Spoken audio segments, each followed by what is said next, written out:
So today I want to talk for the next 25 minutes or so about the book Relentless. If you haven't had a chance to pick this book up, Tim Grover, Relentless. It's a phenomenal book. For any of you guys that were former athletes, it definitely can resonate for those of us that had a bit of athletics in our background. Um, so Tim Grover, just to tell you a bit about his background, the author. So he essentially was the trainer that worked with a few of the best basketball players of all time. Michael Jordan, Kobe Bryant, Dwayne Wade. He started a company that's a fitness company, but it's a mentality twist to it as well. So the among the athletes, I actually jumped on his website and his company site, and there's literally videos of Kobe and Jordan and Dwayne Wade saying, if it weren't for Tim Grover and his training, they wouldn't be the athlete they were. They wouldn't have been the athlete they were at the peak of their careers. And so it's kind of crazy because again, when I read the book, it resonates a lot with me. It resonates a lot with me in business. It resonates a lot with me in life and sports. And he, even on his website, when he talks about the athletes that he gives a chance to train, he devised a three-tiered system and how he looks at and how he coaches people to really help them be great at who they are.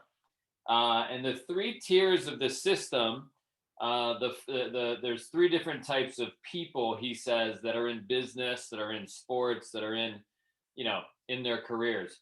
There's coolers, there's closers, and there's cleaners. And he actually develops, trains, pushes people differently depending on his evaluation of them and what category they fall into. So the coolers he describes as people that are careful, people that watch other people, but they're ones that kind of wait to be told what to do. They're great followers. They're great. They're going to follow the leader. They're going to follow the top performers. They're one that's kind of a mediator. They want to cause too much conflict. They're just kind of they're among the team. They're not the decision maker when it comes to a great team. They don't like a lot of pressure. They kind of avoid pressure a little bit. And and he describes the cooler as a very good setup guy, someone who does the alley oop really well, someone who passes the ball really well. And the quote unquote, he describes him as more of a role player in an organization. And again, not bad people, great people. But they're just people that don't want to have the ball all the time, which is totally cool because there's definitely people in businesses, organizations, that need to be these individuals. The closers, now the closers are a little bit different. The closers are people that can handle pressure. They, when given the right situation, they can get it done. They can handle a lot more because they prepare a little bit more. They're the ones that maybe watch more game film than everybody else. That practice a little more. That care a little bit more. But the challenge with the closers is they're not. The description he had in the book is they can't handle the unexpected. The moment that things that don't go their way, they're not able to respond and adapt quickly. They love the attention of being good at what they do. And they're aware of what others think of them. So they're affected a little bit by how people perceive them and how people look at them.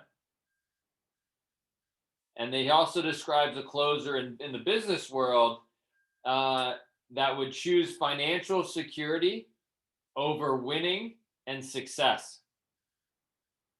So they're a little bit more of the selfish ones is the vibe that I get with the closers. No, again, they can handle pressure, they can perform, they just can't handle the unexpected. Things will go their way.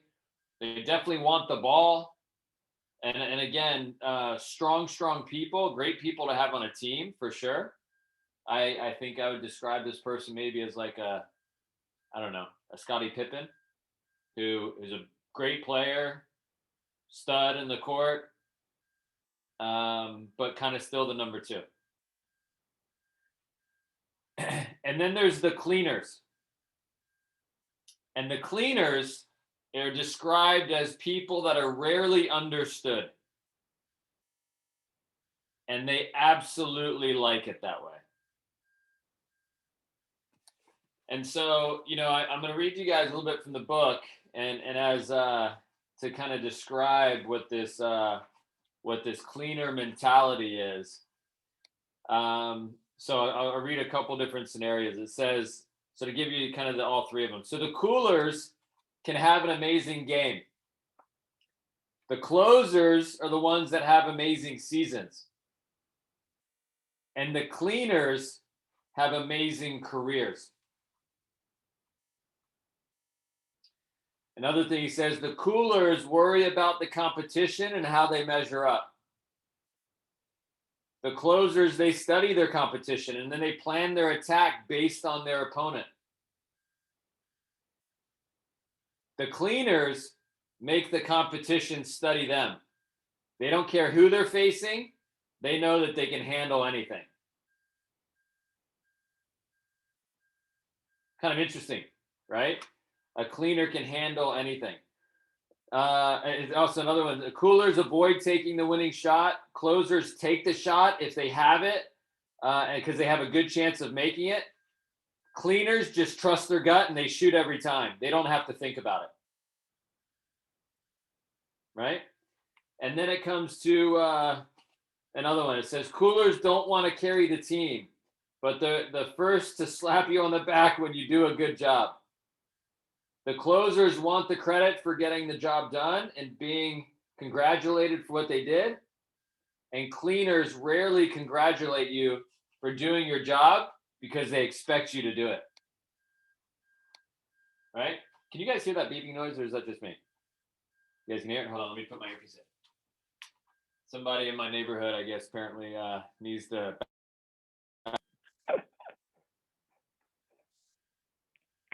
All right. Can you guys hear me now on my headphones? Can somebody say something so I can hear you guys? Yeah, Yes. we can hear you.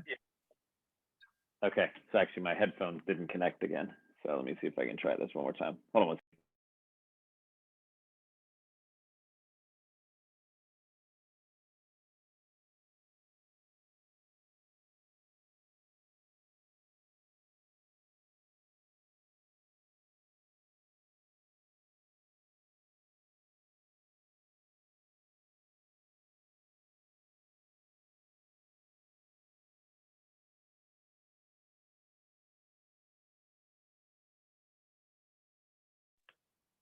All right. Balone, can you say something? Yeah, I hear you. All right, there we go. I got it hooked up, and then also the beeping noise just turned off. There you go. Timing. All right. So other things to think about. So coolers think they want the spotlight, but when they get it, they usually handle it badly. Closers stand in front because they need to show who's in charge. Cleaners don't have to show who's in charge. Everybody already knows.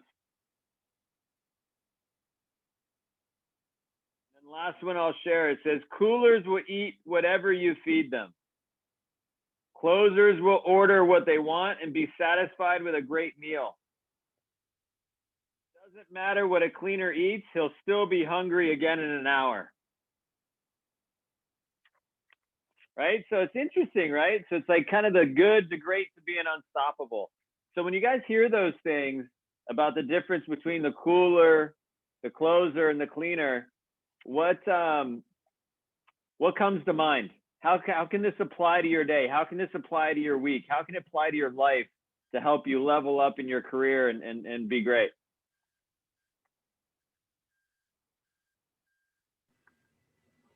I think you really just gotta figure out who you are between those three people. Um, and if you are a cooler, then obviously your next step is to be a closer. And if you are a closer, then your next step is to be a cleaner. And if you're already a cleaner, then your step is just to keep going up from there. I mean, you're not gonna want to be going down back to a cooler. You're only gonna want to get better and better. I feel like that's what cleaners are. I mean, that's what I'm getting from it. So you always want to improve. You always want to be more than what you are. Nice, nice. Adam, I know you put some in the chat. What were you saying? Just to never settle. Never be content with where you're at, and always push yourself to be better. Awesome. Awesome. Any other thoughts, guys? I feel like that's where a lot of people comfortability in your comfort zone.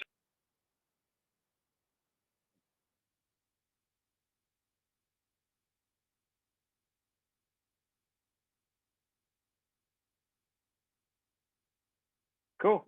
Anyone else want to share?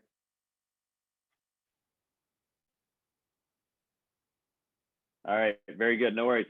So cleaners. So I'm going to read you guys. So this book is broken up into chapters. It's kind of funny when he labeled the chapters. He goes, when you look at this list of chapters, they're all labeled chapter or labeled number 1, because if you give people a numbered list, then they think that number 1 is more important than number 3 or number 4. But my list, everything is equally as important. They're all number 1. So this is in his mind what a cleaner is and who they are and how they live their life. And again, I'll read them or whatever, and you know, and just kind of take them in or take your notes as you prefer. So when you're a cleaner, you keep pushing yourself harder when everyone else had enough. This morning, Edgar and I got a chance to work out, and it's kind of cool. Here in a few weeks, I'm going to figure out a way. My buddy Sean was in there, who's an NFL referee, and I got a chance to chat with him for a few minutes. And I said to Sean, I said, hey, Edgar's working with me. He's a young athlete and now in the business world. What's your advice for him if he wants to be great in business and great in life and be successful? And he's like, it starts in here. It's all about your discipline. You got the same discipline you got to be great in sports or whatever is the same discipline is going to help you be great in business. And I think about how, like, when you work out, you get to a certain spot, and I said this to Edgar as we're working out, you get to a certain spot where you if you don't have a spot or you don't have a partner, it's hard to push past it, because if you get stuck, you're screwed, right? But if you have a partner, you can kind of push past that last 2 or 3 reps, because you're going to have some help if you need it, right? So that's what I think that one means, is like pushing yourself past. There's like a comfort zone and like pushing through that barrier. All right, the next one, the next number 1, you get into the zone, you shut out everything else and control the uncontrollable. The next one says, you know exactly who you are. Exactly who you are. And I'll tell you, I think in my 20s and early 30s, that was really hard for me. And it's like just figuring out who I was, what I stand for. And I'll tell you, later today, if you guys are jumping on the leaders meeting, which I highly, highly encourage everyone to be on, I've learned so much from other people to essentially figure out who I am. And now that I know completely who I am and what I stand for, it's been easier to coach other people, and it's easier to help other people. But that took me 15, 20 years to do. So, which may not be easy. The next one, it says, you have a dark side that refuses to be taught to be good. You have a dark side that refuses to be taught to be good.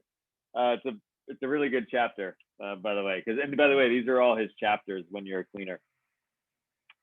The next one says, you're not intimidated by pressure. You actually thrive on it. And, I'll tell you, and I don't know if this is, maybe just coincidence. I used to tell my mom back in the day, so for you guys that know me, and I've done this before, I used to take all the penalty kicks on my club soccer team and my high school team from like freshman year of high school until I went to college, like every single one of them. And of 4 years of taking penalty kicks, I missed one in 4 years. And I can describe to you and tell you where the park was because I want to go there and write everything all over the ground. I like shut it down. I want to like break the goals still today that I missed. I actually took 3 penalty kicks that game, by the way. One to tie the game, one in overtime to win the game, and I missed, and then a third one in the shootout. So I took 3 PKs that game, which is kind of crazy. But I used to tell my mom, pressure is my middle name. That was my way of handling it. All right. The next one says, when everyone is hitting the in case of emergency button, they're all looking for you to fix it. When everyone else is looking for the in case of emergency button, they're all looking for you. The next one talks about you don't compete with anyone. You find your opponent's weakness and you attack.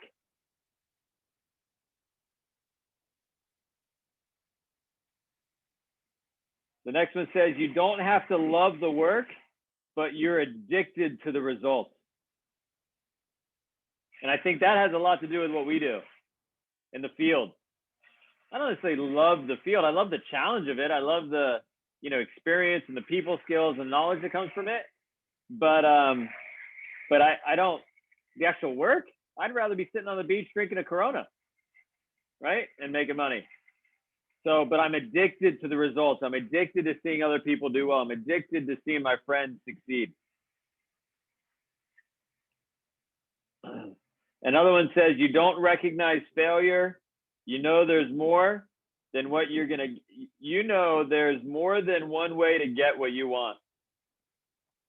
So understanding that failure is just a part of the process. You're going to get knocked down and you keep getting back up.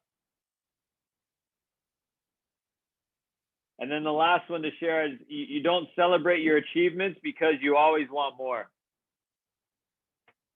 Which is kind of interesting because I know that's one thing I've been challenged by in my career is to try to smell the roses a little bit more kind of along the way. So what comes to mind when you guys hear some of those? Any thoughts come to mind?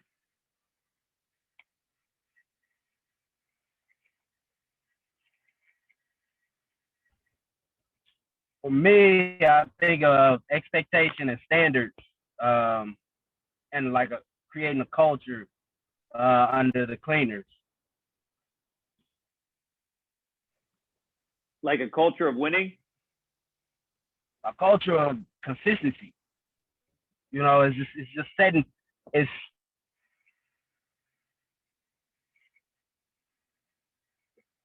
that and the level that your thought process should be at for execution.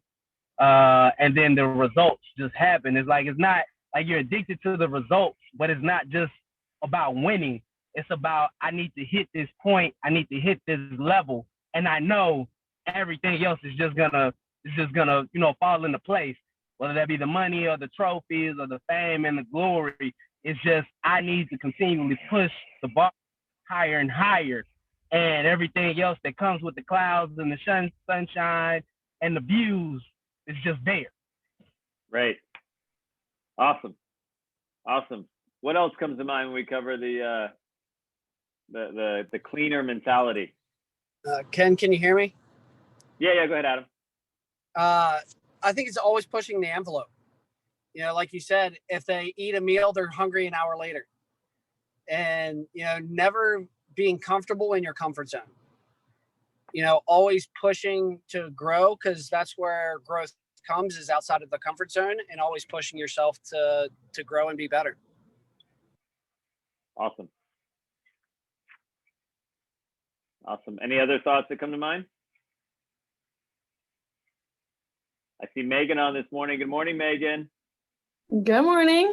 Yeah, I was going to say something pretty similar to what Adam said. Is just like, it just reminds you to keep pushing yourself. Like, you can think you're doing well, you can think you're, getting the results that you want, but there's always a better, there's always a more, there's always I can do a little bit more. And it's about being obsessed with the actions that you're putting in to get those results. So it's always good to go over. Awesome. Thanks for joining today. Cool. Anything else anyone else want to share? All right. Very good. Well, I'll leave you guys with this. You know, the mentality piece. You know, I had a friend of mine run a meeting recently, and he talked about how 80% is mentality, 20% is mechanics. 80% is how you think, 80% is how you attack your day, how you look at things. 20% is the actual, you know, the activity of doing whatever you're doing, like the physical, you know, in our business, the sales process, whatever. But 80% is here, 20% is the actual activity side of things. And I'll tell you, I think in general, there's a lot of people today, not just in our business, but in life, that are that put pressure on themselves, right? Pressure to perform, and they have this. They want to succeed. They're moving towards this cleaner mentality, and they're just kind of growing in whatever they're doing. And you know, it's interesting because pressure, when in a pipe, when it's so strong, it actually can burst the pipes, right? It actually can cause a lot of negativity and cause a lot of challenge.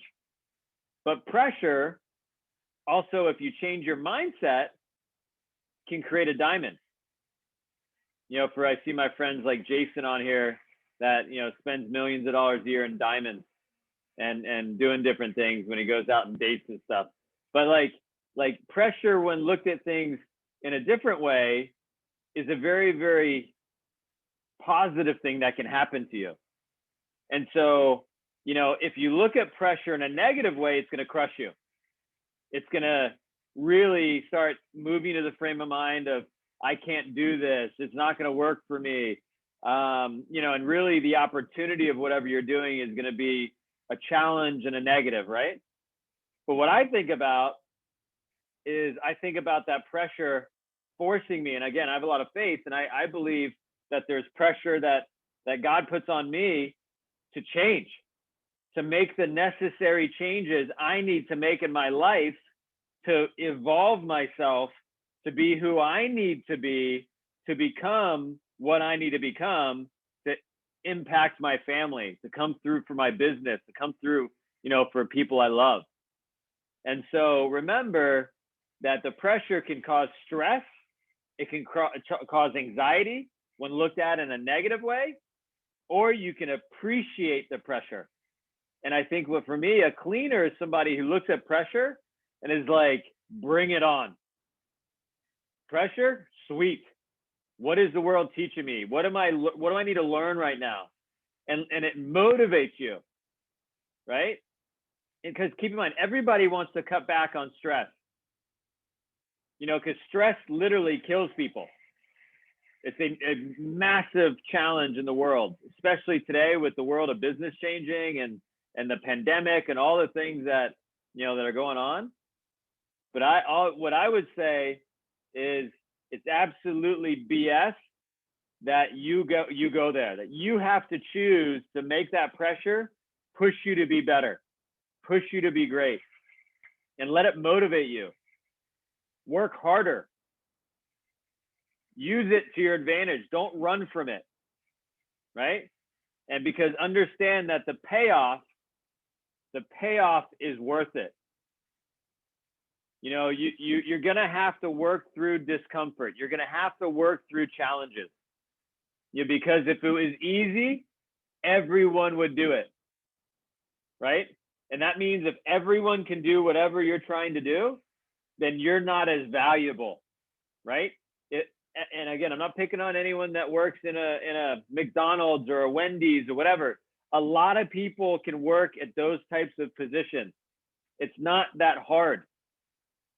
Not a lot of people can learn what we do and do what you do. And so you should get excited when it gets hard.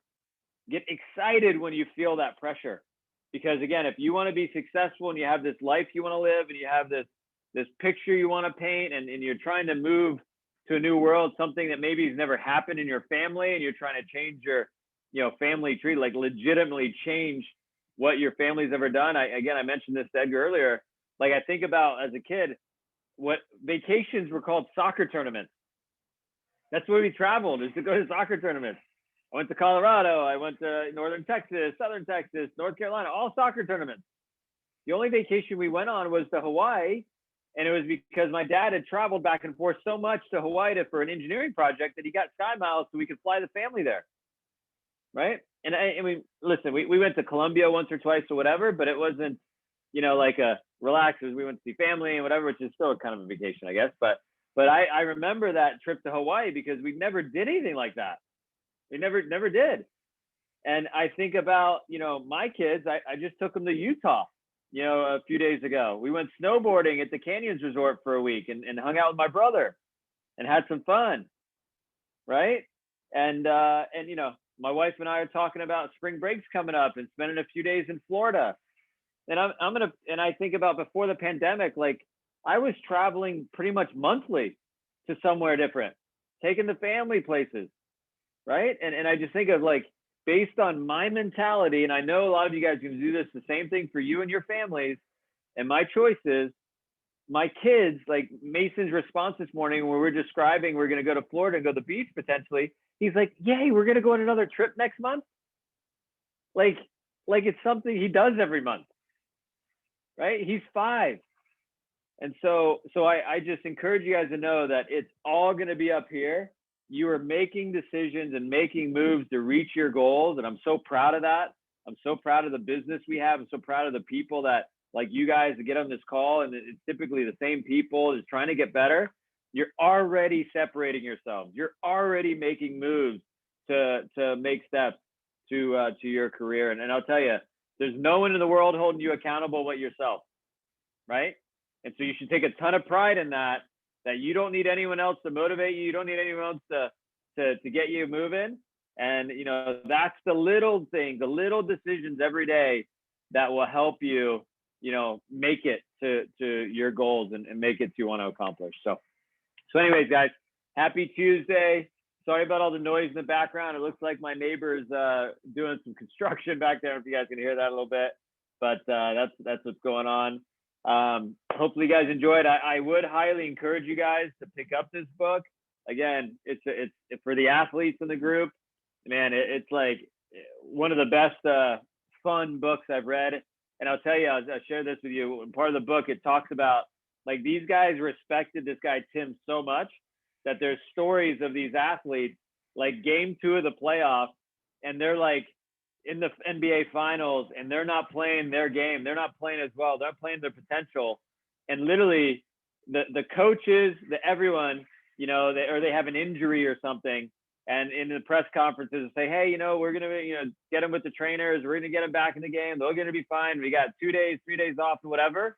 And in the book, it says when that happens, they pick up the phone. If they work with Tim Grover, they pick up the phone, they hop on a private jet, and they fly to wherever he is, and they spend a day with him, not with the players, not with their teammates, whatever, just to get them better and their mindset better and their physical part of their game better. And then they hop on a plane and go back. And then all of a sudden, the next game, they're like back to being who they are. They said, that's the Tim Grover. That's what he did to these athletes to get them to a different level and help them win all the NBA championships that they won. So anyways, happy Tuesday, guys. Thanks for jumping on. I know some of you guys are on the West Coast and in different time zones. I appreciate you guys. Have a great day. Have a great week. And always let me know if I can ever help you guys out. Happy Tuesday. See you guys.